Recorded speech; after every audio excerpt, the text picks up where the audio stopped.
आपसे मैं और रमीज़ क्या सवाल पूछ सकते हैं और क्या सवाल नहीं पूछ सकते? आप सब कुछ पूछ सकते हैं। चलें फिर ठीक है। रमीज़, ये मेरे घर का बिजली का बिल है और बिजली के बिल से स्टार्ट करते हैं। जैसे कि आपको पता है ईस्ट इंडिया कंपनी। ये पूछने का काम आपका है, जवाब देने का मेरा। बिल्कुल सर। ठीक है ना, तो आप सब कुछ पूछ सकते हैं और मैं जो जवाब देना चाहूँ जवाब। बिल्कुल बिल्कुल सर, आप बिल्कुल।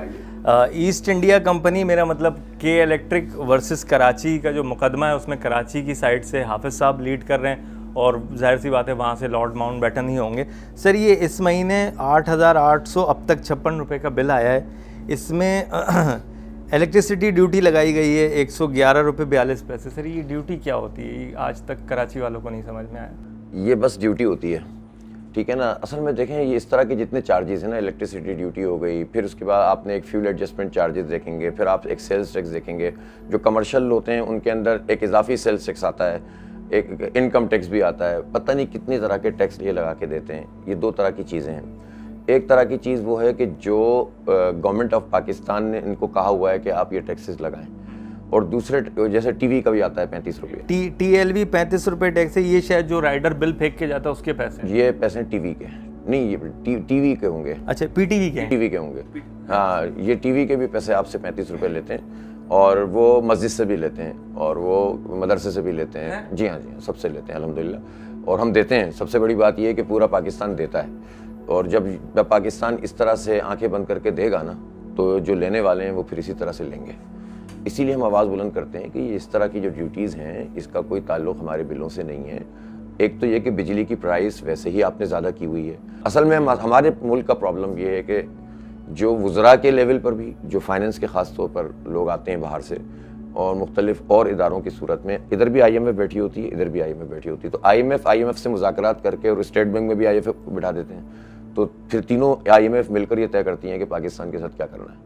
तो इसी तरह की ये चीज़ें होती हैं। तो के इलेक्ट्रिक प्राइवेटाइज़ हुआ, उसने अपनी कोई कमिटमेंट पूरी नहीं की।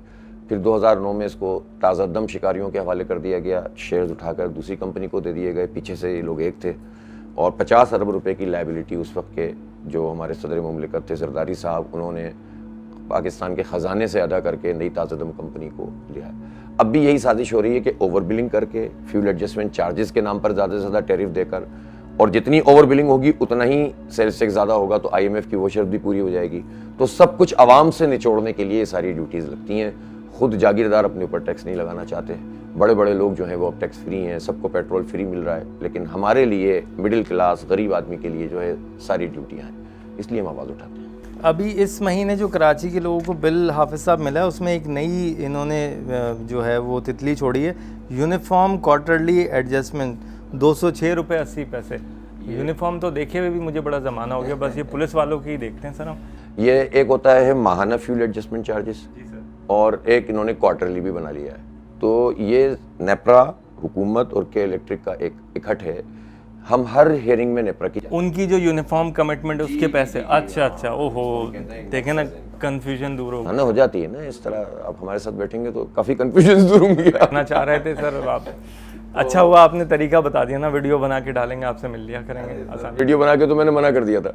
हाँ, मैंने कहा यार इस तरह तो नहीं होगा काम, लेकिन फिर उन्होंने कहा नहीं यार, वो वीडियो उन्होंने डाली ज़रा दूसरी वजह से। हाफिज़ साहब, कसम से हिकमत का वर्ड है, मंजन भी और माजून भी दोनों हिकमत में आते हैं। अच्छा। और मैंने फिर माजरत भी कर ली, और उन्होंने कहा माजरत करें, मैंने कान पकड़े रिकॉर्ड ना। मैं सच्ची बात है ना, मैं आपको मतलब मैं अपनी इस कमी का वो इजहार करता हूँ कि मैं नहीं वाकिफ़ साहब से, ठीक है, मैं नहीं वाकिफ़ था, पहली बात।